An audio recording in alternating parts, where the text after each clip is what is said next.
नमः सिद्धेभ्यः। ॐ नमः सिद्धेभ्यः।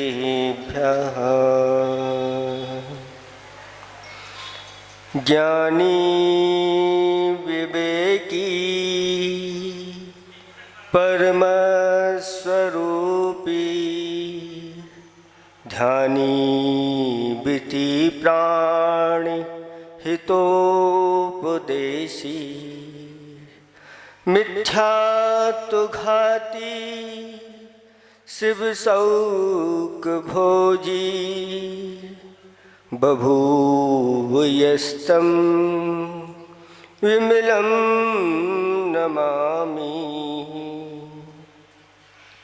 देवादिदेव 1008 कैवल्य कमलापति श्री आदिनाथ भगवान की। देवादिदेव 1008 चैतन्य चमत्कारी चिंतामणि पारसनाथ भगवान की जय।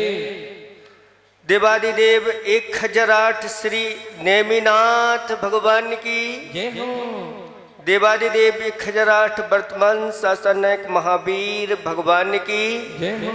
परम पूजिक स्वाट आचार्य प्रवर गुरुवर श्री विद्यासागर जी महामुनिराज की जय हो।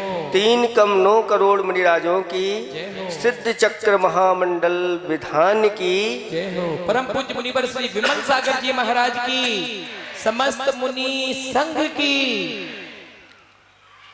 धर्म स्नेही भव्यात्माओं, कहा है झुका दे शीश श्रद्धा से, झुका दे शीश श्रद्धा से सोए भाग्य जगते हैं। हो आशीष गुरुवर का तो बिगड़े काम बनते हैं। गुरुदेव की कृपा से क्या नहीं होता बंधुओं। गुरुदेव की कृपा से अचेतन ही नहीं साक्षात चेतन धाम बनते हैं।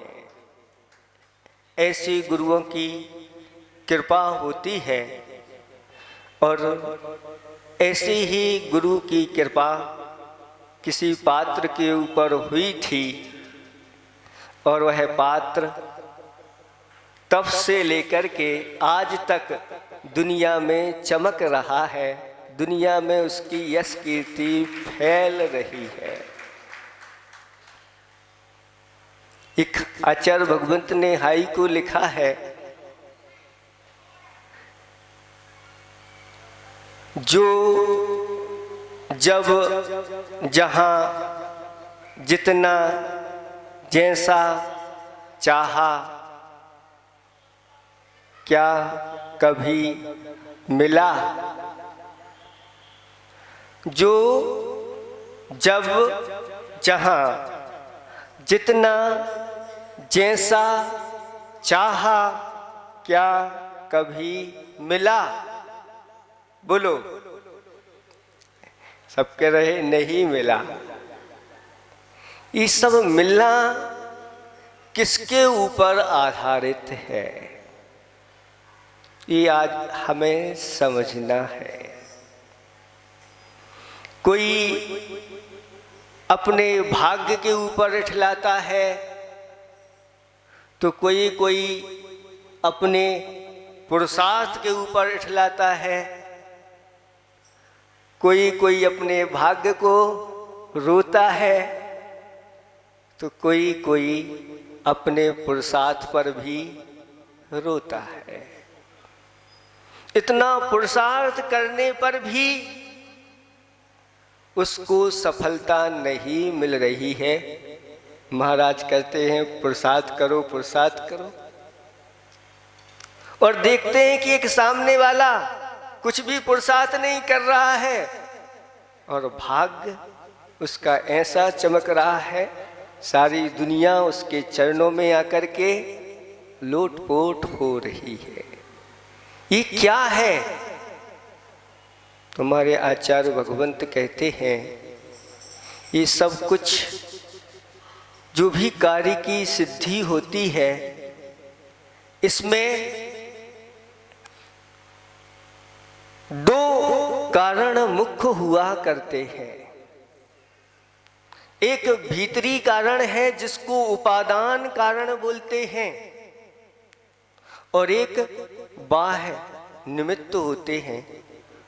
बाह्य निमित्त मिलने पर और भीतरी उपादान सशक्त होने पर कार्य की सिद्धि हो जाती है। और जब हमारा भीतरी उपादान कारण जब कमजोर होता है और बाहरी अनेक निमित्त मिलने पर भी, बाहरी अनेक पुरुषार्थ करने पर भी सिद्धि नहीं होती। ये सब चीजें जिसके दिमाग में आ जाती हैं, वह फिर अपना पुरुषार्थ करता चला जाता है और अपने नए भाग्य को रचता चला जाता है। पूर्व में हमने जैसा किया है शुभ अशुभ कर्म, उसका फल हमारे लिए मिलता है। स्वयं किए जो कर्म शुभाशुभ फल निश्चित ही वे देते, करें आप फल दे अन्य तो स्वयं किए निष्फल होते। अगर कोई दूसरा ही इस प्रकार से देने लग जाए तो फिर स्वयं का किया हुआ वह फल सब बेकार हो जाएगा। हमारे किए हुए कर्मों के अनुसार ही हमें फल मिलता है। कई बार ऐसा होता है जब अशुभ कर्म का उदय होता है तो हमारे मित्र भी शत्रु बन जाते हैं, और जब पुण्य उदय आता है, शुभ कर्म का उदय आता है, तो शत्रु भी मित्र बन करके साथ देने लगते हैं। इस कर्म सिद्धांत को जो अच्छी तरह से अपने हृदय में धारण कर लेता है, ऐसा वह सम्यक दृष्टि होता है, और वह सम्यक दृष्टि फिर किसी के ऊपर ज़्यादा दोषारोपण नहीं करता, वह अपनी ओर आ जाता है। हमने जो पूर्व में किया है उसके कारण से हमें ये मिला हुआ है। चंपापुर नगरी तो प्रसिद्ध है, और उसमें अरिदमन राजा और कुंद प्रभा उनकी रानी ने एक दिन अंतिम पहर में 3 शुभ स्वप्न देखे। पहले स्वप्न में देखा कि स्वर्ग से विमान उतर करके आ रहा है। दूसरा स्वप्न देखा एक स्वर्ण पर्वत विशाल दिखाई दे रहा है, और तीसरा स्वप्न देखा एक कल्प वृक्ष सामने दिव्य वृक्ष है, जिसके माध्यम से अनेक वस्तुएं प्राप्त हो रही है। सुबह सुबह रानी ने ऐसे इन दिव्य स्वप्न का विवरण राजा के सामने कर दिया और पूछा कि इसका फल क्या है। तो राजा कहते हैं कि रानी, तुमने ये बहुत ही शुभ स्वप्न देखे हैं। तुम्हारे गर्भ में धीर वीर गंभीर चरम शरीरी ऐसा एक पुत्र रत्न आ गया है, जो अपने गुणों के माध्यम से, अपनी शक्ति के माध्यम से वह दुनिया को आश्चर्यचकित करने वाला होगा। स्वर्ग से अवतरित होगा और स्वर्ण की काया वाला कामदेव के समान वह सुंदर शरीर को धारण करने वाला होगा, और कल्प वृक्ष देखने से वह उदार, दानी और धर्मात्मा होगा। जब रानी ने इस प्रकार से सुना तो हर्ष से वह फूली नहीं समाई, और समय आगे जाकर के उस पुत्र रत्न का जन्म हुआ, जिसका नाम श्रीपाल रखा गया। और श्रीपाल दिनों दिन गुणों से वृद्धिंगत होता गया और अल्प समय में ही उसने सारी कलाओं को सीख लिया। यौवन अवस्था को जैसे ही प्राप्त हुआ और पिताजी ने उसको योग्य समझ करके अपना राज्य सिंहासन दे दिया और स्वयं क्या हुआ, वैराग्य को धारण कर लिया। यही मनुष्य जीवन की सार्थकता है, चतुरता है। शास्त्रों में वर्णन किया है, अनेक प्रकार के आश्रम बताए गए हैं। उसमें एक वानप्रस्थ आश्रम है, यानी सब कुछ छोड़ करके अपने पुत्र आदि को दे करके और फिर ग्रह त्याग आदि करके अपनी साधना में, आत्म कल्याण में लग जाना, यही मनुष्य की सबसे बड़ी चतुराई मानी जाती है। बहुत समय तक श्रीपाल ने राज्य किया अपनी प्रजा के ऊपर और अब बड़े अच्छी तरह से सारी प्रजा उनको अपने हृदय में बिठा करके रखती थी। लेकिन कर्म योग ऐसा हुआ, असाता वेदनी कर्म का उदय ऐसा आया कि चरम शरीरी होते हुए भी, कामदेव की काया होते हुए भी, वैभव संपन्न होते हुए भी, ये सब कुछ होते हुए भी शरीर में गलित कुष्ठ रोग हो गया। ऐसा कुष्ठ रोग जो निरंतर उस काया को, शरीर को वह गलाने वाला, और उसमें से दुर्गंधी फूटने लगी। और ऐसी दुर्गंधी फूटने लगी कि अब लोग आसपास आने से कतराने लगे। और प्रभाव ये पड़ा कि 700 और वीर योद्धा थे, उनको भी ये रोग साथ में हो गया। और उनकी काया से ऐसी दुर्गंध निकलने लगी कि प्रजा सब दूर भागने लगी, कुछ नगर छोड़ के जाने लगी। और बार बार उनके जो चाचा थे, वीर दमन नाम था उनका, उनके पास आए और अपनी समस्या रखी कि इस प्रकार से पब्लिक पीड़ित है उस दुर्गंध से, आप ही इसका निवारण करें। तब उनके चाचा श्रीपाल के पास पहुंचते हैं और सारी बात रखते हैं। तब श्रीपाल कहते हैं कि चाचा आप ही बताएं इसका उपाय क्या है। तो वीर दमन ने कहा कि प्रजा की रक्षा करना राजा का कर्तव्य होता है, आपको प्रजा की रक्षा करना है। तब श्रीपाल कहते हैं ठीक है, आप ही इस राज्य को अच्छी तरह से संभालिए और मैं इस राज्य छोड़ करके बाहर जा रहा हूँ और जैसे भी होगा मैं इस रोग का शमन करूँगा। और चंपापुर से निकल गए और कहाँ पहुँच गए, उज्जैनी नगरी के उद्यान में जाकर के रुक गए। उज्जैनी नगरी का राजा कौन था ये सब आप जानते हैं। पूपाल वहाँ के राजा थे और निपुण सुंदरी उनकी रानी थी और उनकी 2 पुत्रियाँ थीं, एक सुर सुंदरी और दूसरी मैना सुंदरी। आचार्य भगवंत ने एक बार मैना सुंदरी के ऊपर ही पूरा प्रवचन किया था कि मैं ना सुंदरी, मैं सुंदरी नहीं हूँ। ये काया तो बाहर से देखने में आती है और इस काया का कोई भरोसा नहीं होता।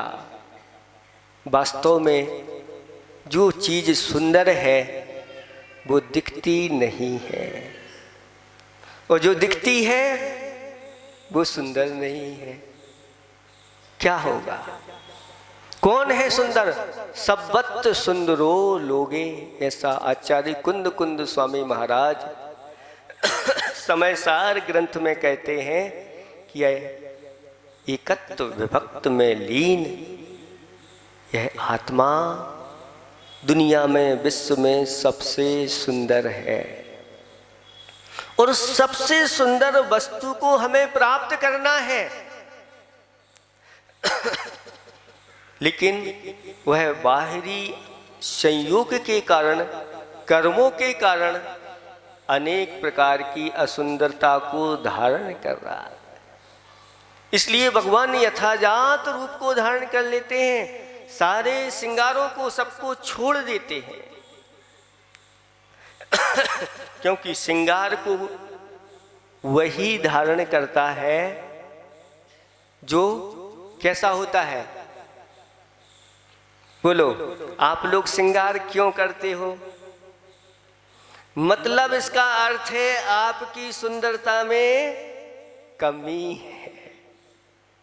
अगर आप पूर्ण सर्वांग सुंदर होते, पूर्ण सुंदर होते, तो आपके लिए आभूषण की क्या आवश्यकता होती? भगवान, आप तो सर्वांग सुंदर हैं, इसलिए ना तो आपको वस्त्र की आभूषण है, न वस्त्र की आवश्यकता है, न आभूषण की आवश्यकता है, न किसी प्रकार से आपके शरीर को श्रृंगार करने की आवश्यकता है। आप सर्वांग सुंदर हैं, और उनसे ही बढ़कर जो भीतर बैठी हुई आत्मा है, या जो सिद्ध परमेष्टि हैं, वो शुद्ध परमेष्टि हैं, वो सर्वांग सुंदर हैं। वैसा सुंदर बनने के लिए आप लोगों ने, भोपाल वालों ने ये यहाँ पर सिद्ध चक्र विधान की रचना प्रारंभ कर दी है।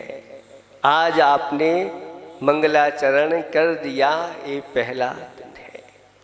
धर्म के कार्यों में आचार्य भगवंतों ने कहा कि जो मंगलाचरण करता है, अगुआ होके कार्य करता है, प्रधान होके कार्य करता है, उसका पुण्य जब उदय में आता है तो सभी जगह वह प्रधानता को प्राप्त होता है। सभी जगह लोग उसको आगे करते हैं। आप कोई भी छोटा हो चाहे बड़ा कार्य हो, धर्म का कार्य हो, अगर आप अगुआ हो जाते हैं तो देख लो आपके पीछे कितने सारे लोग धर्म लाभ ले लेते हैं। तो स्वयं तो उसका फल होता है, लेकिन जितने लोग ये कार्य कर रहे हैं उसका छठा हिस्सा भी उसके पल्ले में जाएगा। कितना पावर हो गया। ध्वजारोहण का ऐसा महत्व है कि भैया ध्वजारोहण करता सबसे पहले मंगलाचरण कर देता है, तो उसका फल तो उसको मिलना ही है। लेकिन जितने लोग ये अनुष्ठान करेंगे, छठा उत्साह उसको जाने वाला। ऐसे ही मुख्य पात्र बन जाते हैं, और मुख्य पात्र में जो यहाँ पर पहले नंबर पर आ जाते हैं वो स्वयं अपना फल तो प्राप्त करते ही हैं, लेकिन जो उनके पीछे आने वाले हैं छठा हिस्सा उनको चला जाता है। यही प्रधान और मुखिया का कार्य होता है। आचार्य भगवंत कहते हैं हम लोगों से बार बार कि मैं उपवास नहीं कर पा रहा, कोई बात नहीं, आप लोग अगर उपवास कर रहे हो और अगर 6 लोग मेरे पास उपवास ले गए आज, तो हमारा तो एक उपवास का फल मुझे मिल गया। ये महिमा है। इस आगम में नीतिकारों ने इस प्रकार से कहा गया है। इसी प्रकार हर कार्य में पुरुषार्थ करो कि मैं अगुआ होकर के ये कार्य करूं। उनकी देवता भी प्रशंसा करते हैं ऊपर से, धन्य है ये भव्य प्राणी जो स्वयं तो आगे आ गया है, लेकिन दूसरों को भी, कितने लोगों को धर्म मार्ग पर उसने लगा दिया गया है। तो ये धर्म के कार्य ही हैं, इनको बड़े आनंद और उत्साह के साथ करना चाहिए। आप छेडाला में पढ़ते हैं ना, छेडाला में एक पंक्ति आती है, लोग उसको गुनगुनाते रहते हैं। यह राग आग दहे सदा। यह राग क्या है? आग है। इसलिए सदा दाह यानी दाह उत्पन्न करती है। लेकिन उस राग को कौन सी इस प्रकार का राग है जो दाह उत्पन्न करता है? तो हमारे आचार्य भगवतों ने कहा कि जो विषयानु राग है उसको दाह कहा गया है। जो धर्मानुराग है वह आग नहीं है। क्योंकि जब तक सच्चे देव शास्त्र गुरु से राग नहीं करोगे, पंच परमेष्टि से राग नहीं करोगे, 9 देवताओं से राग नहीं करोगे, तब तक वैराग्य अपने जीवन में होने वाला नहीं है। क्योंकि वैरागी को देख करके ही होता है। और जब वैरागी से राग हो जाता है तो अपने अंदर भी वैराग उत्पन्न हो जाता है। इसलिए आचार्य भगवंतों ने कहा कि सबसे पहले जानना है तो अरहंतों को जानो। जो जान दी अरहंतम दब्ब गुणत पज्जते ही सो जाना दी अपाड़म मोहो तस् जादी खलुलेयम। जो जान दी अरहंतों, जो अरहंत भगवान को जानता है। कैसे जानता है? द्रव्य गुण और पर्यायों के माध्यम से जो अरहंत के स्वरूप को जान लेता है वही व्यक्ति अपने आत्मा के स्वरूप को जानता है। और जिसने अरहंतों का स्वरूप जान लिया उसको अपने आत्मा का भी ज्ञान हो जाता है कि जैसे अरहंतों का स्वरूप है वैसे ही शक्ति रूप में मेरे अंदर भी वह परमात्मा विद्यमान है। जैसे सिद्धों का स्वरूप है वैसे ही शक्ति रूप से मेरे अंदर भी वह परमात्मा विद्यमान है। ज्ञान हो जाता है। और ऐसा ज्ञान होता है और श्रद्धान हो जाता है तो कहते हैं कि सम्यक दर्शन की प्राप्ति मोह उसका उपशम हो जाता है या क्षयोपशम हो जाता है या क्षय को प्राप्त हो जाता है। ये विधि आचार्य भगवंतों ने बताई है। बात चल रही है अपनी उज्जैनी नगरी में पहुंच गए हैं। उद्यान में जाकर के तंबू लगा करके पूरा का पूरा वह लश्कर श्रीपाल सहित 700 कोड़ियों सहित ठहरे हैं। और वहीं पुहुपाल राजा और निपुण सुंदरी और सुर सुंदरी और मैना सुंदरी दोनों ने, सुर सुंदरी ने और मैना सुंदरी ने शिक्षा प्राप्त की और शिक्षा प्राप्त करके यौवन को प्राप्त हो गई। एक ने, सुर सुंदरी ने वैश्य गुरु शैव गुरु से शिक्षा प्राप्त की और मैना सुंदरी ने जैन धर्म गुरु से शिक्षा प्राप्त की। और जैसे ही राजा ने उन दोनों को देखा और उनके मन में आ गया कि ये विवाह के योग्य हो गई हैं, अब ज़्यादा समय इनको घर में रखना ठीक नहीं है। शास्त्रों में नीतिकारों ने कहा है कि कन्याएं अपनी उम्र की अगर हो जाती हैं तो फिर उनको ज़्यादा समय घर में नहीं रखते। उनके तो 2 मार्ग हैं। कौन से 2 मार्ग हैं? एक तो परकुल है और एक धर्म का कुल है। या तो परकुल में भेज देते हैं या फिर वह ब्रह्मचर्य आदि का व्रत लेकर के वैराग्य धारण करके और जिनेंद्र भगवान के कुल में आ जाती है। उनके 2 ये मार्ग हैं। ज़्यादा समय नहीं रखते। पूछ लिया बड़ी बेटी से, बेटी तुम किसके भाग्य का खाती हो? तो बेटी कहती है पिताजी हम तो आपके भाग्य का खाते हैं। पिताजी बहुत प्रसन्न हो गए और कहते हैं तुम्हारे मन में जो वर हो बताओ, उसके साथ तुम्हारा विवाह कर दिया जाएगा। अब नंबर आया मैना सुंदरी का, जो कहती है मैं ना मैं सुंदरी नहीं हूं, सुंदर तो मेरे अंदर बैठी हुई आत्मा है। वह जैन दर्शन जिसने पढ़ा है, कर्म सिद्धांत को जानती है। और पिताजी ने पूछा बेटी तुम किसके भाग्य का खाती हो? तो वह कहती है कि पिताजी मैं तो अपने भाग्य का खाती हूँ। बस इतना कहा नहीं, पिताजी के अंदर आग लग गई। इतना इसको घमंड, ये अपने भाग्य का खाती है। हम भी देखेंगे इसका भाग्य कैसा होगा। वास्तव में संसार में जितने भी प्राणी यहाँ जन्म लेते हैं, सब अपने अपने भाग्य लेकर के आते हैं। किसी का भाग्य सौभाग्य के रूप में चमकता है और किसी का भाग्य दुर्भाग्य के रूप में।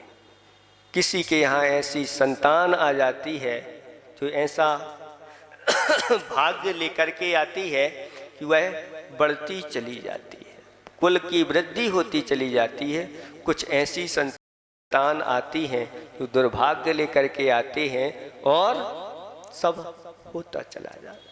आप सुकृत पुण्य और अकृत पुण्य, इन दोनों की कथा है तो एक ही व्यक्ति, लेकिन आप लोग पढ़ेंगे तो आपको समझ में आएगा ये पूर्व में किया हुआ पुण्य पाप किस प्रकार से फल देता है। पिताजी को बार बार वही चीज घूम रही थी और बाहर निकल गए घूमने के लिए और उद्यान में मुलाकात हो गई। किससे? श्रीपाल से। और पूछ लिया, सारी जानकारी ले ली और मन में आ गया मैना सुंदरी का अब मैं भाग्य देखूंगा। और श्रीपाल के साथ मैना सुंदरी का विवाह हो गया।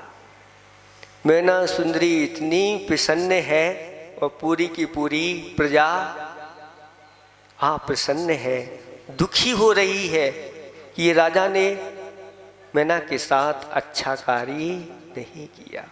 और मैना कह रही है पिताजी ने मेरे साथ बहुत अच्छा किया।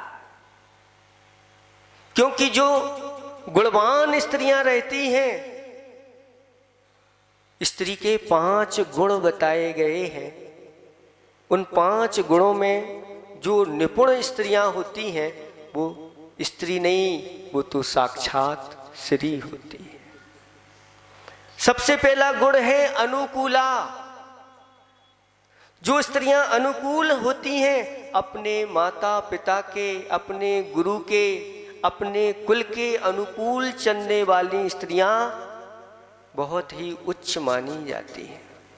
अनुकूला सदा तुष्टा, जो स्त्रियां हमेशा संतोष धारण करती हैं कि मेरे भाग्य से जो मिला है उसमें मुझे संतोष रखना है। और अपने पति आदि के लिए इस प्रकार से प्रेरणा नहीं देती कि जाओ तुम तो जैसे बने, जो भी बने, जैसा पाप करो, लेकिन पैसा आना चाहिए, ये वस्तु घर में आना चाहिए, ये भी होना चाहिए, ये भी होना चाहिए। नहीं, वो तो संतोष धारण करती है और कहती है अपने पति से कि नहीं, हमें ऐसा पाप नहीं करना, हमारे पतिदेव दुर्गति में चले जाएं। वह अपने पति को धर्म मार्ग में लगाती है, अगुवा करती है। पति भक्ति उसके अंदर कूट कूट करके भरी रहती है। पति सेवा में वह तत्पर रहती है, अहो भाग्य मानती है। ये भारतीय नारी की, शीलवती नारी की पहचान है। आज अगर ऐसा कोई पिताजी कर दें तो बोलो आज की नारी क्या करेगी? पिताजी के ऊपर कोर्ट केस हो जाएगा, स्थिति हो जाएगी, कोर्ट में पहुंच जाएगी। कि ऐसा मेरे पिताजी ने मेरे साथ ऐसा किया। नहीं, ये धर्म नारी इस प्रकार की। तो अनुकूला सदा तुष्टा, दक्षा, जो गृह कार्यों में दक्ष रहती है, कुशल होती है, गृह विज्ञान की कला जिसके अंदर आती है, वह नारी विशेष मानी जाती है। आज गृह कार्य सीखना कोई चाहता नहीं, बस तो पढ़ लिख करके मुझे क्या करना है, जॉब करना है, जॉब करना है, इस प्रकार से रॉब से कहते हैं। ये गृह विज्ञान में कुशल नहीं होती। कि जो नारियां गृह विज्ञान में कुशल होती हैं, उनका गृह बहुत अच्छा चलता है और उनका घर घर नहीं होता, स्वर्ग जैसा हो जाता है। उस घर के जो लोग नर होकर के भी वह देव जैसे होते हैं और नारी होकर के देवी जैसी होती है, ऐसे वहाँ का वातावरण हो जाता है। सब एक दूसरे के अनुकूल चलते हैं। 63 का आंकड़ा होता है, 36 का आंकड़ा नहीं होता। समझ लेना, इस वर्तमान में ऐसा कुल है तो बहुत पुण्यवान है, वह पुण्यवान कुल है। देव भी उसकी प्रशंसा करते हैं। देव क्या, महाराज लोग भी, संयमी जीव भी उनकी प्रशंसा करते हैं, उनको आशीर्वाद देते हैं। ऐसे ही बढ़ते रहो, आगे बढ़ते रहो। तो ये दक्षा साध्वी एक और चौथा गुण है। साध्वी का अर्थ होता है घर में रह करके जो पतिव्रता होती है, पति को ही सर्वस्व मान करके चलती है और संसार में किसी को भी इस प्रकार से कुदृष्टि आदि नहीं रखती हैं। पति के ऊपर ही उनका पूरा का पूरा सर्वस्व समर्पण होता है। ये कहलाती है दक्षा। और एक गुण और, 5वां गुण बताया कि वह कैसी हो, प्रज्ञा। प्रज्ञा का अर्थ होता है वह शास्त्रों का ज्ञान रखने वाली हो, विदुषी हो। अगर वह शास्त्र का ज्ञान रखती है तो फिर अगर ये 5 गुण जिस स्त्री के पास होते हैं, वह स्त्री नहीं, वह तो साक्षात श्री है। और वह इस घर को वह स्वर्ग बना देती है, नगर को भी स्वर्ग बना देती है, अपने राज्य को भी वह स्वर्ग बनाने के लिए कारण बन जाती है। और पिताजी ने ऐसा कर दिया और उसने जाकर के क्या किया, आप सब जानते हैं। वह नित्य अपने स्वामी की सेवा में लग गई और साथ साथ में जो 700 कोड़ी थे उनकी भी सेवा करना प्रारंभ कर दिया। समय बीतता गया। एक दिन मंदिर में मुनिराज विराजमान थे और मैना सुंदरी ने जाकर के उन मुनिराज को नमोस्तु किया, भक्ति की, पूजा की और मुनिराज से निवेदन कर दिया, हे स्वामी, मेरे पति इस प्रकार के रोग से ग्रस्त हैं, क्या उनका यह रोग दूर होगा, किस विधि से होगा, आप मुझे ये बताएं। तब महाराज ने कहा, हे मैना सुंदरी पुत्री, तुम व्रत, उपवास और संयम के माध्यम से अष्टानिक पर्व में सिद्ध चक्र विधान करो, तुम्हारी मनोकामना पूरी होगी। क्योंकि ये सिद्ध चक्र विधान सर्व प्रकार की मनोकामनाओं को पूर्ण करने में समर्थ है, पापों का क्षय करने में समर्थ है। यहाँ तक कि जैसे सिद्धों की आराधना करते हैं तो सिद्ध पद प्रदान करने में भी समर्थ है। और जिन्होंने ऐसे अष्टानिक पर्वों में ये व्रत, उपवास, संयम धारण करके इन ऐसे विधान आदि किए हैं, आप इतिहास उठा करके देख लो, बहुत जल्दी सिद्धालय में जाकर के विराजमान हुए हैं। इसमें किसी प्रकार का आप लोग संशय नहीं करना। हमारा उद्देश्य तो सिर्फ क्या होना चाहिए? सिद्ध बनने का होना चाहिए। बड़ा लक्ष्य हमने आपको बताया था, एक छोटा लक्ष्य रखना सबसे बड़ा अपराध है। इसलिए हमारे लिए छोटा लक्ष्य नहीं रखना, बड़ा लक्ष्य लेकर के चलना है कि हमें बहुत जल्दी सिद्ध बनना है, समस्त कर्मों से छुटकारा पाना है, समस्त दुखों से छुटकारा पाना है, सुगति में हमें जाना है और कहीं नहीं जाना, ऐसा लक्ष्य रखना। और उस मैना सुंदरी ने उन गुरुओं के वचन को अपने हृदय में धारण किया और ऐसे ही मंडल की रचना करके और आरंभ कर दिया सिद्ध चक्र विधान। और जैसे ही सिद्ध चक्र विधान प्रारंभ हुआ, एक दिन हुआ, 2 दिन हुआ, सभी के रोग घटते चले गए, घटते चले गए।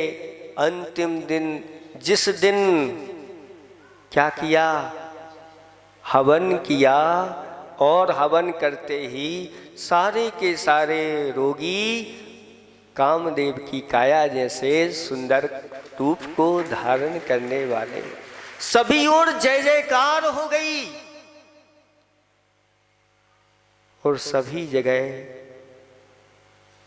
मैना सुंदरी की चर्चा हो गई कि मैना सुंदरी ये शीलवान, पतिव्रता, पति से भी धर्मात्मा, प्रभु की भक्ति करने वाली ये सम्यक दृष्टि ये स्त्री है। ये स्त्री नहीं, ये तो स्त्री रत्न है, श्री रत्न है।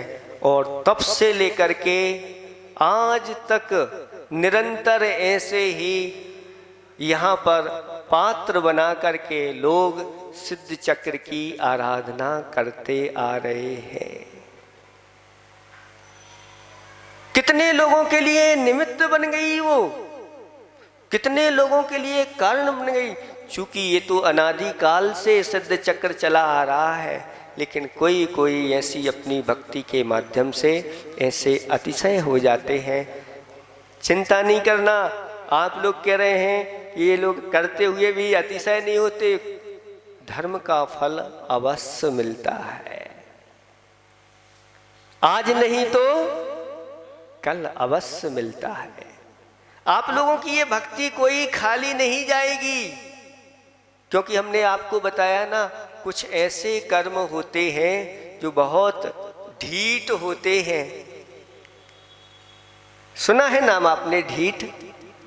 ढीठ वो होते हैं भगाए भी नहीं भगते, ये तो बहुत ढीठ हैं। ऐसे ही कुछ कर्म ढीठ होते हैं, भगाए नहीं भगते।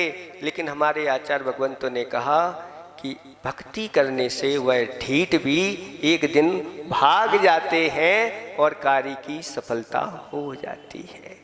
इसलिए आप लोग अच्छी तरह से सहायकों को ध्यान रखना कि जब जहाँ जो जैसा जितना चाहा क्या कभी मिला, तो कहते हैं हाँ मिला। धर्मात्मा पुरुष के लिए आगे जाकर के उसका जब यह फल उदय में आता है, तो जो चिंतन करता है वो सारी चीजें उसको प्राप्त होती चली जाती हैं। उदाहरण के रूप में तो आपको भोग भूमि में बताया था, जो भोग भूमि पहुंच जाता है, जब चाहो, जहां चाहो, जैसा चाहो, जितना चाहो उसको मिलता है। ऐसे ही जो स्वर्ग में पहुंच जाता है, तो स्वर्गों के देवताओं के पास भी इस प्रकार की रिद्धियां होती हैं। जब चाहो, जहां चाहो, पूजा करना है समूषण में तो समूषण में कर लो, नंदीश्वर में करना है नंदीश्वर में कर लो, कैलाश पर्वत पर जाना है तो कैलाश पर्वत पर, जब जहां जैसा जो जितना, ये सब मिलता है। ये सब धर्म की महिमा जानो। इसलिए धर्म को हमेशा हमेशा उत्साह और आनंद के साथ आप लोग करते चले जाएंगे, इतना ही हम पर्याप्त समझते हैं। और अंतिम ये पंक्ति कहते हैं कि विश्वास को हमेशा हमेशा बना के रखना। कहा है कि पंखों पर विश्वास नहीं वह परिंदा क्या, चरणों पर विश्वास नहीं वह चरिंदा क्या। जिसको सिर्फ श्वास लेने का ही सिर्फ श्वास लेने का नाम ही जीवन नहीं है बंधुओं। जिसको अपनी आत्मा और सच्चे देव शास्त्र गुरु के ऊपर विश्वास नहीं, वह जिंदा क्या। समझ में आ रहा है आप लोगों को कि पंखों पर विश्वास नहीं, वह परिंदा क्या, और चरणों पर विश्वास नहीं, वह चरिंदा क्या। सिर्फ श्वास लेने का नाम ही जिंदगी नहीं है बंधुओं। जिसको अपनी आत्मा और परमात्मा के ऊपर विश्वास नहीं, वह जिंदा क्या। इसलिए अपने आत्मा के ऊपर भी विश्वास और परमात्मा के ऊपर भी विश्वास रख करके चलना, ये विश्वास परम मंत्र है। ये मंत्र भी आपको हमने शुरुआत में दिया था, और करते चले जाना, और दिन दूनी रात चौगनी वृद्धि के साथ, उत्साह के साथ आप बढ़ते चले जाना। तब लगे कि हाँ, यहाँ पर सिद्ध चक्र विधान हो रहा है, और इनका उत्साह दिन दूना बढ़ता चला जा रहा है। घटना नहीं चाहिए। अहिंसा परमो धर्म की। पूज्य मुनिवर श्री विमल सागर जी महाराज की, समस्त मुनि संघ की। चलेगा सौदरमिन जी अर्घ ले लें महाराज जी का, श्रीफल लेते हुए। पात्र हमारे जल्दी से अर्घ समर्पित करते हुए हम अपनी आगे की